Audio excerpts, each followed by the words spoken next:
भारत को आगे बढ़ाने के लिए स्वतंत्रता संग्राम के में आंदोलन में एक राजनीतिक चिंतक की भूमिका के रूप में खड़ा हो सकता था। उनके जब उन्होंने उनके ऊपर आगरकर का प्रभाव पड़ा, उनके ऊपर तिलक का प्रभाव, उनके साथ रहे, कांग्रेस में उन्होंने दोनों के साथ काम किया, लेकिन आगरकर और तिलक की इस विचारधारा का प्रभाव गोखले पर नहीं पड़ा। गोखले वस्तुतः उदारवादी नेता के रूप में जाने जाते हैं। बंबई अधिवेशन में उन्होंने उदारवाद की नींव रखी। गोखले 1889 में कांग्रेस अधिवेशन में पहली बार गर्जना की। उन्होंने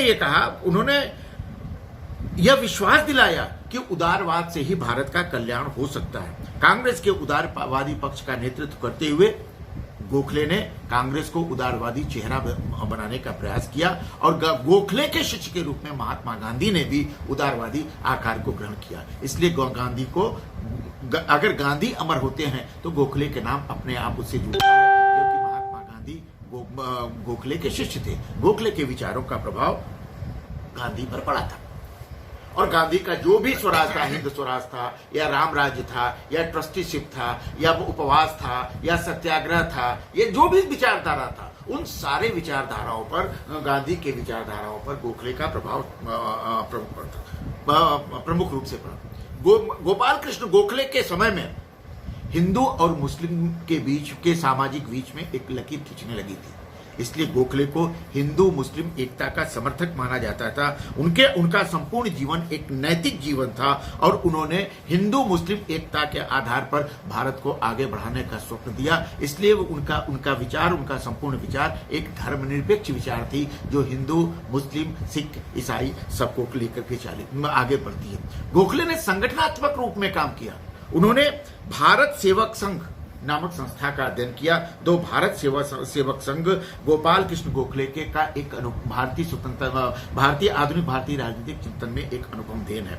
गोखले ने भारत सेवा संघ के माध्यम से सेवा की बात को आगे बढ़ाया, समरसता की बात को आगे बढ़ाया, सहृदयता की बात को आगे बढ़ाया, एकजुटता की बात को आगे बढ़ाया, एकात्मकता की आगे बढ़ाया। उनका स्पष्ट रूप से एक दृष्टिकोण था कि एकात्मकता भारत का मूल मंत्र है, बिना एकात्मकता के भारत आगे नहीं बढ़ सकता। इस बात को आधार पर गोपाल कृष्ण गोखले ने भारत सेवा संघ के रूप से उन्होंने अपना काम किया। फिरोज शाह मेहता के साथ उनका संबंध होने के कारण गोखले के ऊपर और प्रभाव पड़ा। लेकिन इन सब बातों के अतिरिक्त गोपाल कृष्ण गोखले के राजनीतिक चिंतन पर आपको विशेष ध्यान देना चाहिए, और वो ध्यान महत्वपूर्ण यह है कि गोपाल कृष्ण गोखले एक ऐसे राजनीतिक चिंतक थे जिन्होंने ब्रिटिश शासन को वरदान माना। यह एक महत्वपूर्ण पक्ष है।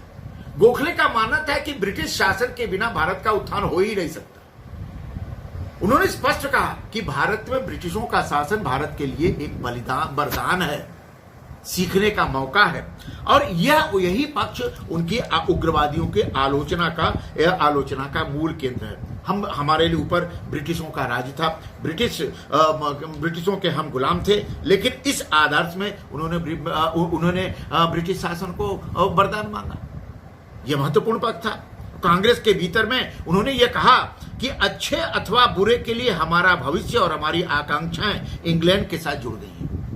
मतलब इंग्लैंड ही हमारा स्वामी रहेगा और उनके स्वामित्व में भारत के लोग आगे बढ़ेंगे। उग्रवादियों ने इसकी आलोचना की और यह भी समझ में नहीं आता कि आखिर में जब हम गुलामी के बंधन में बंधे हुए थे, हम स्वतंत्रता की चाह 1857 के बाद के प्रथम स्वतंत्रता संग्राम के बाद हमारे मन में आकांक्षित हो गई थी।